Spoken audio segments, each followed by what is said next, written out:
गिबि गिबियाव जोंनि बे आद्या शक्ति श्री श्री महारानी मन्दिरनि मन्दिर न'खौ फाहामनो थाखाय जोङो बेवहाय मोनसे फुजानि दिनाव जों लटारि खुंदों। दा दिनै जोंनि बे लटारिया जोबोद मोजाङैनो जालांबाय। दिनै बे हाजार हाजार मानसिनि सिगाङाव जोङो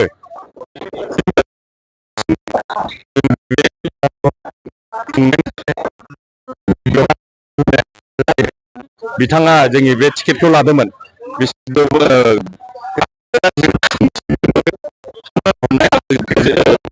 बावहरनाय जाबाय।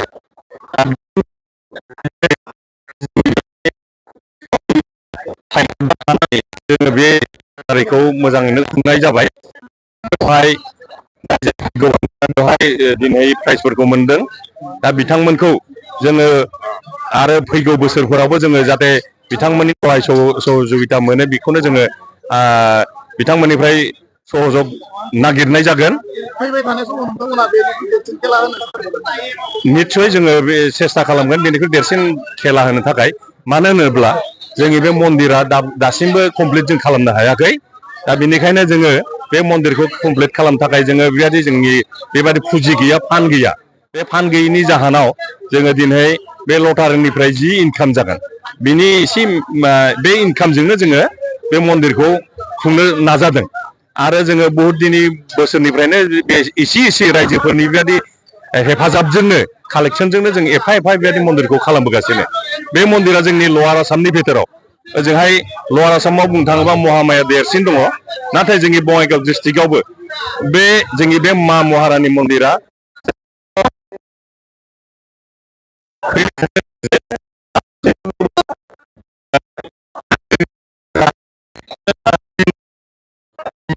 बेवहाय जाय फैनाय माने मानसिफोरा बेवहाय जाफुंसारलाङो। जोङो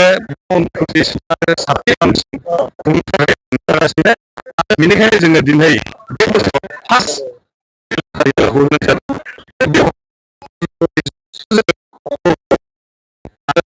जोङो फैनांगौ दिनफोरावबो जाहाथे बिथांमोननि बयनिबो जाहाथे सहाय सहजुगिताखौ होनानै जोंनि बे मन्दिरखौ कमप्लिट खालामनायाव बेखौनो जों रायजो खावलायहरनाय जाबाय।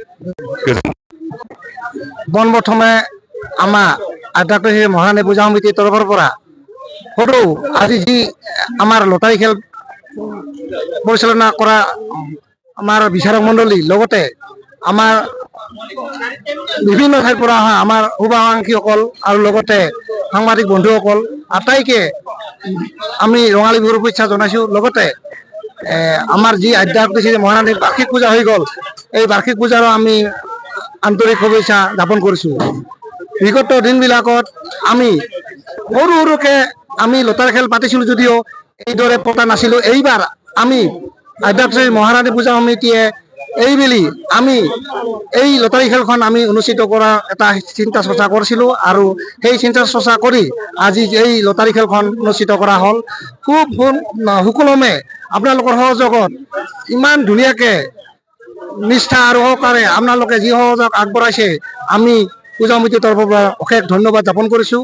আৰু অনাগত দিনত ইয়াতকৈ ভাল এখন আমি পাতিম বুলি আমি আশা কৰিছোঁ। আপোনালোকৰ নিশ্চয় সহযোগিতা পাম। এইখিনিয়ে মোৰ ক'বলগীয়া। ধন্যবাদ।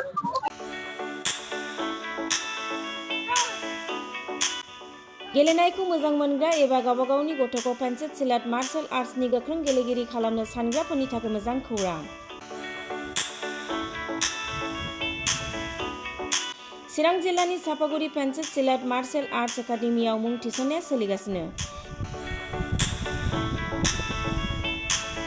नोंथांमोना नोंथांमोननि गथ'खौ सापागुरि पेन्सिल सिलाट मार्शल आर्ट्सनि एकाडेमियाव मुं थिसननो हागोन।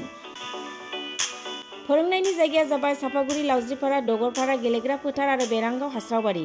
मख'जाथाव दि सापागुरि पेन्सिल सिलाट मार्शल आर्ट्स एकाडेमिनि सोलोंसाफ्रा गुबुन गुबुन जायगायाव गेलेफैनानै जाफुंसारदों। नोंथांमोनाबो नोंथांनि गथ'खौ सापागुरि पेन्सिल सिलाट मार्शल आर्ट्स एकाडेमियाव मुं थिसननानै पेन्सिल सिलाट मार्शल आर्ट्सनि आखा-फाखा गेलेगिरि खालामदो। Sapaguri pencil सिलाट martial arts academy.